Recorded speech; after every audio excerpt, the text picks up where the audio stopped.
नमस्कार, हम कुमार और एखन अपने सब देख रहल छियै स्टार मिथिला। आइ एकटा बहुत पैघ ऐतिहासिक दिन या कहल जाए जे बहुत पैघ एकटा इतिहास लिखल जा रहल यऽ। कारण जे मधुबनी जिला और सुपौल जिला जे 1934 का भूकंप के बाद लगभग 86-87 साल तक एक दोसर से अलग रहल रेल के माध्यम से आइ ओ एक भऽ रहल यऽ। ई खबर अपने सब एखन हमर संवाददाता बिरजू ठाकुर के मदद से देख रहल छी।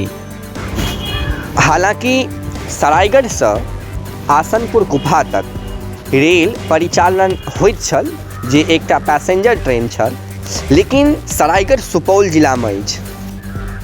आइ ओ सुपौल जिला से चल कर निर्मली तक पहुँच गेल CRS के माध्यम से, जाहि CRS में श्री आलोक अग्रवाल जी जे मंडल रेल प्रबंधक छथि से उपलब्ध छलाह। हुनका संग अन्य शाखा प्रभारी सब सेहो उपलब्ध छलाह, उपस्थित छलाह ओहि CRS के दौरान।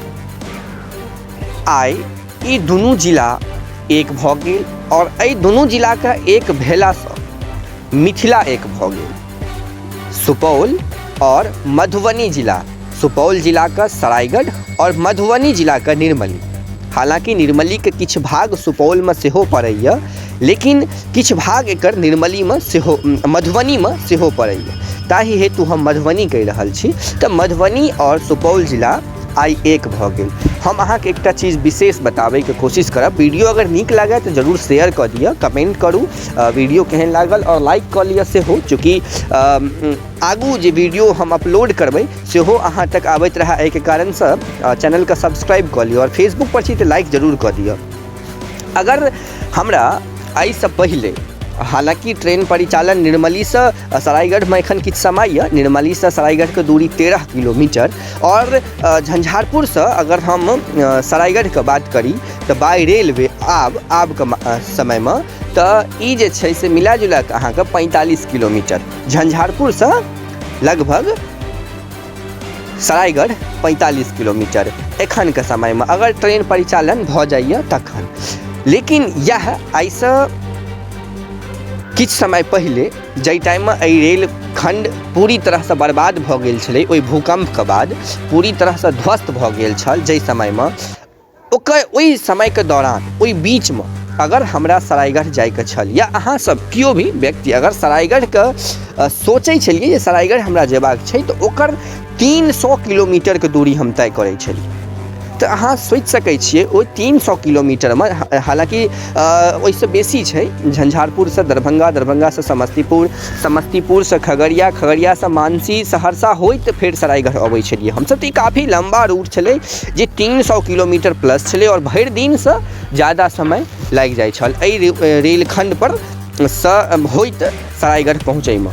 हालांकि आब ई 40 से 45 किलोमीटर में सिमट के रहि गेल, ताहि हेतु ई एकटा ऐतिहासिक दिन यऽ। बहुत पैघ बात मिथिला क्षेत्र के लेल, बहुत बड़का उपलब्धि जे आइ पूर्ण भेल और विश्वास यऽ जे आगू आबै वाला समय में दरभंगा सहरसा रेलखंड शुरू भेला के बाद एकटा मिथिला में स्वरोजगार कहल जाए या मिथिला से मधुबनी जिला से खास कऽ कऽ, दरभंगा जिला से खास कऽ कऽ हमरा राघोपुर, सहरसा, सुपौल या अन्य ओहि क्षेत्र में किम्हरो जाय के लेल ई लंबा दूरी तय नहीं करऽ पड़त। बहुत शॉर्ट डिस्टेंस, बहुत कम दूरी तय कऽ कऽ हम अपन गंतव्य स्थान तक पहुँच सकै छी। तऽ ई उपलब्धि आइ मिथिला एक बेर फेर हासिल केलक।